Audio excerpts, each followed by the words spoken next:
This is a Niche Radio podcast. Subscribe to this podcast on iTunes or log into www.nicheradio.co.za. Welcome to SuperDads. This is the extra part of the show. We got the December period coming up, and my wife's been more on me now to sort of focus more on away from the heavy science and more onto the practical aspects of, you with your kids. I've got my two kids at the moment. We've got Lily, River. Lily just turned 3. River's turning 2 in a few days' time. And we are blessed to have another fortunate one coming in February. But one of the key things we are having, and it's warmer season now, even though my kids, they swim with me in the ocean during the middle of winter. But everyone's kids are now starting to get more into the pools and into the ocean.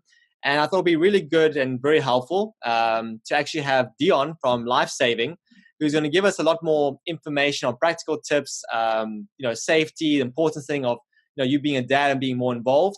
And again, we are super dads here, and Deon is being our super dad guest today. And Deon, thank you so much for coming us here today from the warm KwaZulu-Natal. Good evening, and thanks a lot for the invite to present on the program. So let's just cover more about you and your organization. I think that would be helpful for our guests of getting more understanding with that.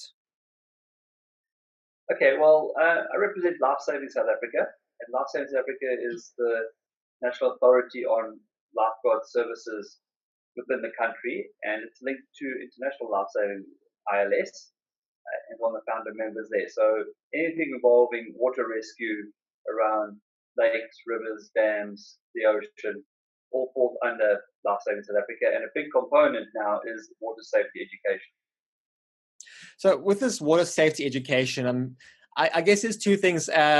Normally, I assume it's the mothers that likes to take their children, or they're burdened with the task of taking the children to swimming school, or learning how to swim. And the men, kind of go, well, I'll just be there as a protector, and I'll just, if a child needs me, I'll do it, but I'm not getting too involved. It's, it's women's work kind of thing. And, I found that's probably one of the biggest mistakes because, kids, they learn by mirroring their parents, and requires a parent to actually get in the water with them and to teach them about the water and the different aspects with it, and to actually respect nature, because nature is, a wonderful blessing to us, being out in the sun, in the water, be it like you mentioned, a lake, a dam, an ocean, or a swimming pool. But we need to also respect what's potential and what can happen, what can go wrong with water. So for dads out there, what's sort of your advice or message of them needing to actually be involved with helping their children learning how to swim and being aware of the respect for water? Well, look, from the onset, we are very, very blessed in South Africa to have access to aquatic facilities. We have more aquatic facilities in this country than most of Africa put together. And yes, so we're out there. South Africans like to get out and enjoy these aquatic facilities. So the earlier you start teaching your child to swim, the better off it is for them. I know kids that start going to swim lessons at the age of about 1 year old. They are learn to swim programs, and just for they're safe around there. And then they progress on to maybe swimming at school and onto competitive swimming, and they become really competent in the water. But spending a little bit of money, going to a swim coach at a very early age can definitely assist them later on in life. So those basic skills of keeping your head above water when you're actually in difficulty for a period of time until a lifeguard can get to you or another person can get you to assist is so vital. So when you say, a person goes for these swimming lessons, so what is the thing that normally causes one to drown first? Is it the panic reaction or fear reaction that's the biggest crutch to a person with these situations? Oh, look, most definitely. As humans, you generally do float quite comfortably. If you calm down in the water, you keep breathing normally. Don't hold your breath. That's a mistake people do. They're in difficulty. They hold their breath on hold. Just breathe. Let the air go in and out. And the buoyancy in your lungs is more than enough to actually keep your body afloat. And then the thrashing about. If you do gentle movements with your arms and legs sideways. Okay, like a sculling type action or like a breaststroke type action. Keep your nose above the water, keep your eyes open, mouth above, and if you're in difficulty, you're buying time for someone to assist you. Most people drown because they tense up, and when they tense up, you tend to submerge. And once they submerge, then they gasp and they swallow water, and it just aggravates the situation. Yeah, I mean, with our children, like Lily, we started with her when she was 6 months, learning how to swim. And, it was the aspect of, when she could walk, which was, about 7 or 8 months, then we're sort of teaching her how to jump from the ledge of the pool into the water. And that process of actually getting comfortable jumping in and holding her breath underwater or breathing out and those aspects. And it was quite useful to, get the fun things like the goggles and the swimming cap and, the animation. She feels a lot more interactive on it. And it's very important to actually have the goggles because when they're underwater, they can actually see your reaction. You're showing them how to hold their breath or how to breathe out and how to have this type of control mechanism. And then they learn the process by association from that. Oh, for sure. I mean, as I said earlier, the earlier you start teaching your child to be water safe, the better. Because as soon as they can start moving, they can start crawling or walking around, and they come across a body of water and they accidentally fall in there, they've got to be able to keep themselves afloat. And those learn to swim programs, those aquatot type programs, are really, really good. And a lot of children in the urban environment actually have been taken on those programs. Unfortunately, there is a cost attached to it. They don't come cheap, but it does save your child's life sometimes. And using the ocean or lake as a medium to learn how to swim instead of a swimming pool, in your view, how does that translate? Is it something that's not really done anymore because people are more urbanized and they want this comfort of like a gym idea? Or, because I'm pretty sure when you were growing up, there wasn't really the thing of a swimming pool. It was hopping in the ocean or hopping in the lake or dam, and that's where you learned how to swim. Yeah, look, I was fortunate. I did grow up in Durban, and Durban's always had quite an abundance of municipality-run swimming pools. The local councils provide these facilities on the beach and that. But yes, the rest of the country, there's definitely a shortage of this. And a lot of people start learning to swim in the local farm dam or the river or the ocean. And it is a lot more risky. You don't perfect your skills in there. You don't perfect your stroke. And you become a little bit of a river-type swimmer. Yes, it can help keep yourself alive in a water situation, but you're not going to actually progress from that until you actually get into a swimming pool to do stroke correction and under a swim coach to become proficient. So it's helpful to have a structured environment. So if it's by the ocean, then it would be, say, a tidal pool or something like that. I mean, those are also more popular here, where it's an outdoor swimming pool. Or like you mentioned, there's the municipal pools. Sadly, last year our ones were shut down because of the water restrictions. But yeah, they open up again. I think it's, like you say, it's very good advice. And for a parent, the worst thing one wants is for a child to drown. And that's, one of the biggest issues or fears. And it's heartbreaking when you hear or encounter those kind of stories. What kind of situations occur where a child drowns? I mean, in terms of age or environmental setting from you, what have you found to be the sort of common areas where things can go wrong? Okay, fortunately, the drowning statistics are reasonably accurate. And there are definitely high-risk age groups and high-risk sort of activities that make you more vulnerable to getting some difficulty. Now, if you go for the really young children, let's say below the age of 5, now that is normally through a parent or a child minder that's just taken their eyes off that child for a minute or two, and they've actually managed to get themselves to a body of water and fallen in, and they've done so quietly that no one's even noticed. Then when you start moving into your primary school type age group, let's say from the age of 6 to about 12, okay, we do still have a lot of incidents of these youngsters drowning at that age. And that's very often of when a family arrives at an aquatic facility. The initial hour or two is a normal safety briefing from mom and dad, and the setup of the picnic and the braai and all this.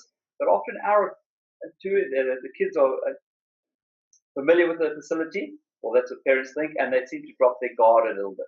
So, and that's where you have those tragedies, and that's typical of a resort or something in the early evenings, where mom and dad are now relaxing with other adults, and the kids are all playing happily together, but they get into difficulty in the swimming pool because that's where they are going to have fun. When you start getting into your teenage years, yes, that's the bravado of being a teenager and doing risky stuff. I think we've all done it.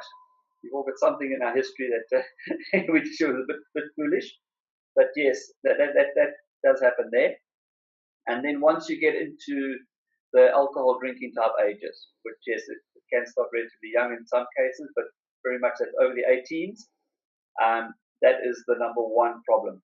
Because about 70% of adults that drown accidentally normally have a level of alcohol in them.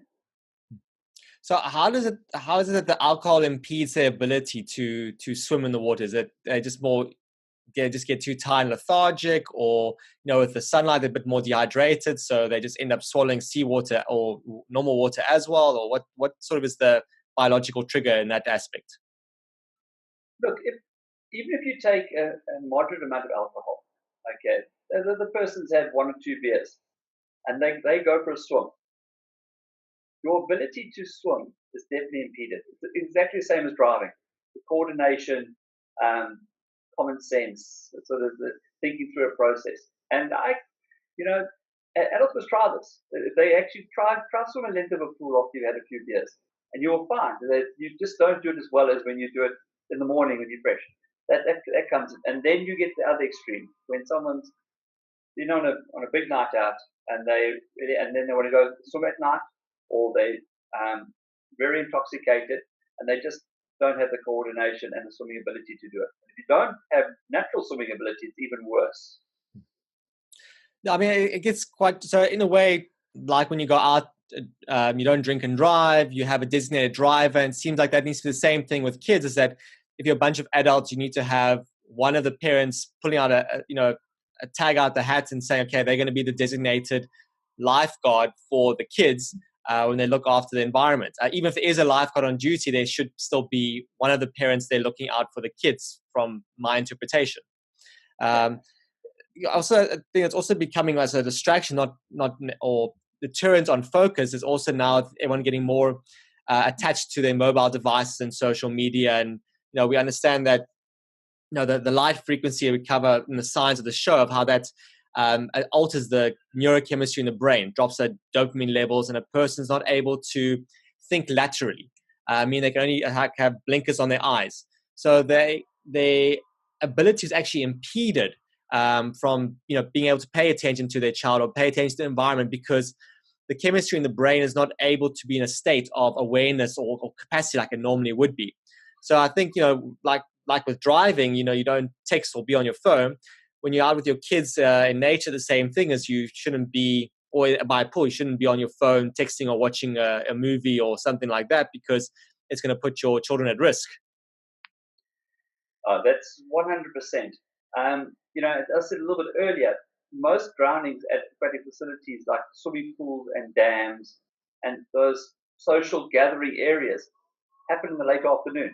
And the reason is that the adults who are responsible and looking after their children earlier on are distracted later on. And it could just be sitting there watching something on your phone, or it could just be being social and thinking that all kids are playing together, they're all safe together, and that's definitely not the case. So they cannot really look after each other. So we're also covering water safety is not just the aspect of your cognitive ability to or physical ability to be able to swim in the water. It's also got to do with water safety in terms of quality of water. So I know KZN is famous for its blue flag beaches. But there has been some issues over the last couple of years with sewage dumps and those kind of things. So, what are the kind of warning signals that one should look out for? I know normally lifeguards would go out and sort of tell people beaches are closed or put a flag up or something. But what is sort of the telltale signs that an early beachgoer should go and maybe a lifeguard hasn't communicated enough, or a person just didn't hear it?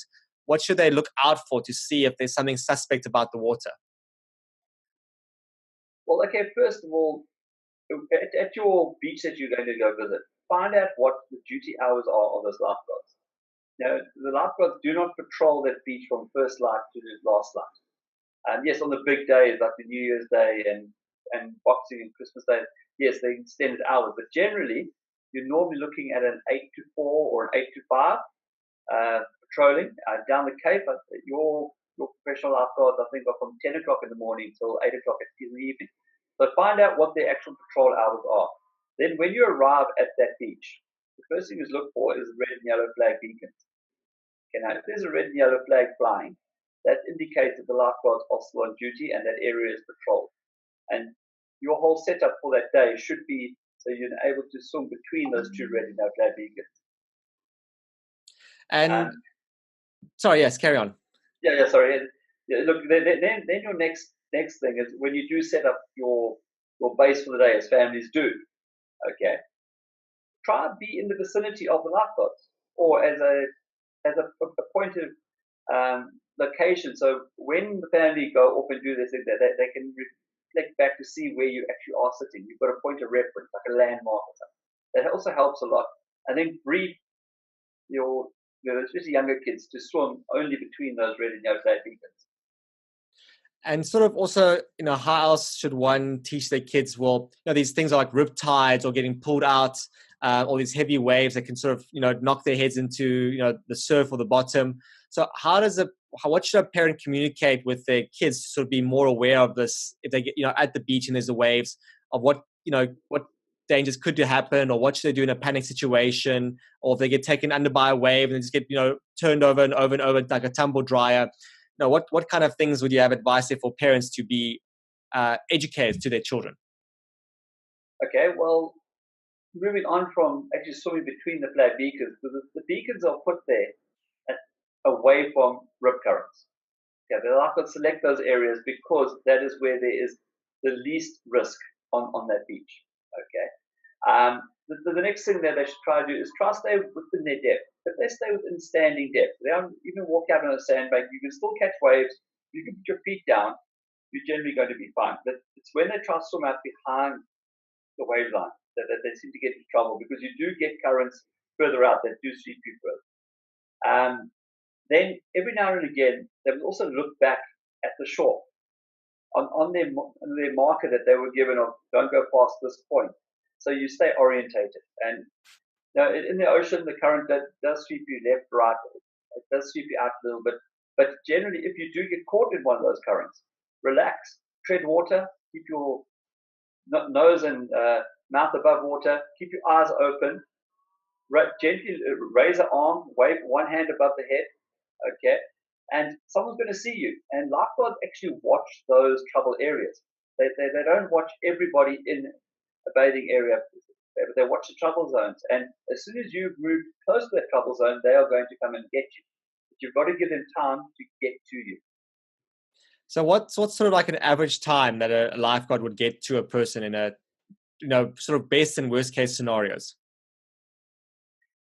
Okay. And also depends on the equipment. If they have, the jet ski, or if they have to paddle out themselves. Very difficult question. But, the lifeguards sit on those lifeguard platforms close to the water's edge. And if you're swimming between the flag beacons and you do get caught in a backwash, at the back of the bathing area, there's a bit of a wash on either side, those lifeguards will generally spot you within about 10 seconds if you've been in difficulty. That's their general guideline. And they should get to you in about 30 seconds to at least, or a minute maximum, to be able to assist you. So that's how much of time you've got to buy. As soon as you're further away from them, obviously then it becomes a time factor. Their resources depend if they're doing the water patrol. If they're out there on a inflatable rescue boat, or the IRB, as we call it, or the ducky, that common thing, or a jet ski, or they're paddling on rescue boards and they're amongst the bathers, they normally respond to you being in difficulty before you even realize you're in difficulty yourself. Because they're out in the water, they can't be out there all day doing that. So when it's a high risk zones and they are having a lot of rescues, you'll find they will do water patrol rather than just beach patrol. And that you want to see as a parent when you get down to the beach, that the lifeguards are being proactive. just generally sit there, watch them for a while, and if they are active and they're moving about and they're blowing bathers or they're sitting on their tower, looking left, right, they're being vigilant, then that is reassuring that they're awake and they will respond. They will get to you if you're in difficulty. And one of the another key programs I think which is quite remarkable what you guys have is a program called Little Nippers, where kids actually from a young age sort of create a sport event out of Lifesaving, or they go for the training. They have these community events and they do these amazing feats from a very young age of swimming out and swimming back and being in the cold and the rough seas and having the safe protective environment. Tell us a little bit more about that, because that's the thing I think that any dad should definitely take their kids to, and that's sort of maybe easier for a dad to do, because going out to the beach versus going to a public pool or a kiddie swim class, it seems more like a woman's work thing than a dad's kind of work. Look, Lifesaving South Africa is made up of about 7,000 to 8,000 members, and that membership ranges from 8-year-olds right up until the really old granddads. And a huge sector of lifesaving is our nipper movement. A lot of clubs have actually started niplets, which cater for kids between the age of 6 to 8. They don't do any of they do some basic swim tests, but they don't do any of the qualifications. And then from the age of 8 onwards, you go in yearly increments where you go to different levels of ability.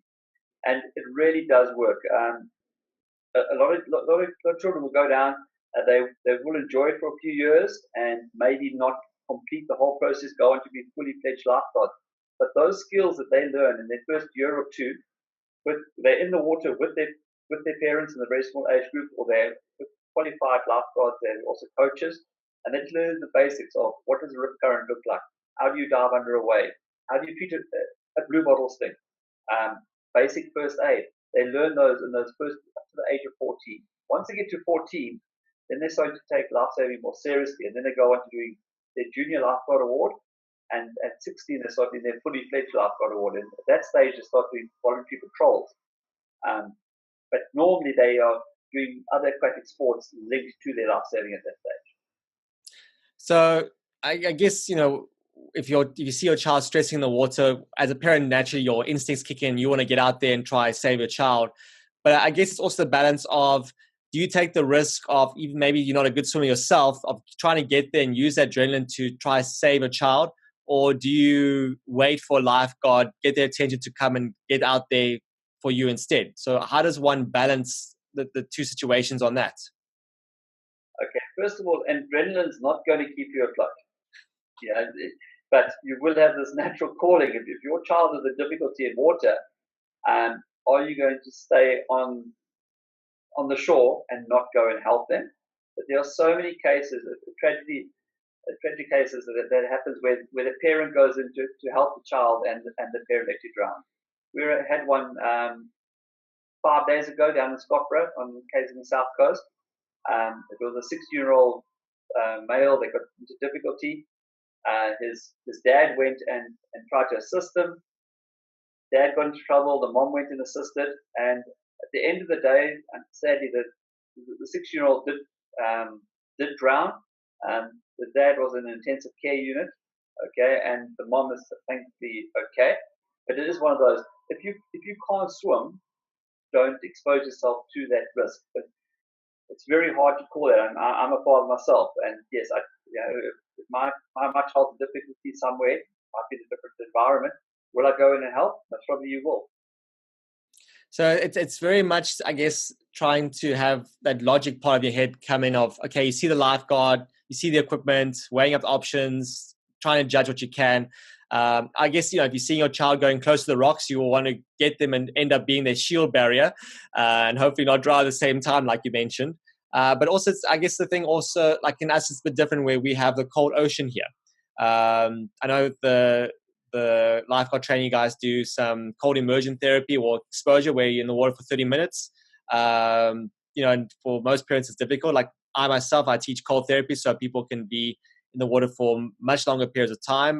Military now can start training them so they can, if they do fall off a boat, they can be in frigid waters for 2-3 hours, giving them more time for help to arrive. but it's quite a different experience. I think what's unique is with you being KZN, each environment requires sort of a unique training perspective, and one needs to be aware of that. Just if you're a good swimmer, maybe in your high school days, and now you're in your 30s or 40s, you kind of need to do a refresher course to the environment of how you need to, learn a bit better or deal with that environment and the stresses that come along with it. Oh, most definitely, and I can definitely back you on your viewpoint of your cold water in Cape Town. I've done it I used to race down there. Yes, we come from our 24 degrees Celsius water here, and when we race at Camps Bay or Clifton Beach, and it's 9-10 degrees. It is a shock to the system. And the Cape Town lifeguards do get exposed to it often, and they do handle that situation a lot better than us, the guys from KZN. But, it's like any environment. You've got to weigh up the risk factors and try to mitigate them and get used to those risks. So, I don't know, the cold water training, I wouldn't say to be a compulsory type thing, but to introduce a child or a new aquatic user to that environment. What happens when you do fall off your boat and that water is now 8 degrees instead of the sunny 25 degrees Celsius you're sitting on your yacht? Okay, you've got to know what to expect. Deon, any final words or messages for our dads out there and families that are going to be engaging in the waters now in the holiday season? Because we're wrapping up to the end of our show, but let's get some quick 5 tips or advice from you just to sum up and wrap up the show. Look, as we said, try get the family swimming, even if they're just learning to float in your home domestic pool. Go for it. Make your pool at home safe. Put a net over it or fence it if it works there. So when the visitors come around, that they when it is still safe. When you go to the beach, make sure your own safety first, right from your motor vehicle, make it safe. When you arrive there, make sure your belongings are safe, and then go and enjoy it. Avoid the alcohol in swimming; it doesn't work. Okay, and stay within your own limitations, your own swimming abilities. And you're never too old to learn to swim. The younger you are, the easier it is. No, fantastic. Deon, thanks so much for being our life-saving super dad today on the show. There you have it, our listeners. We have lifesaving.co.za. We will have the details of the website in our show notes. And feel free to contact them, sign up. Either Deon or one of the representatives will direct you with very great assistance on engaging the environment and being part of this amazing community, and definitely get your kids involved in this training opportunity. For more, visit www.nicheradio.co.za.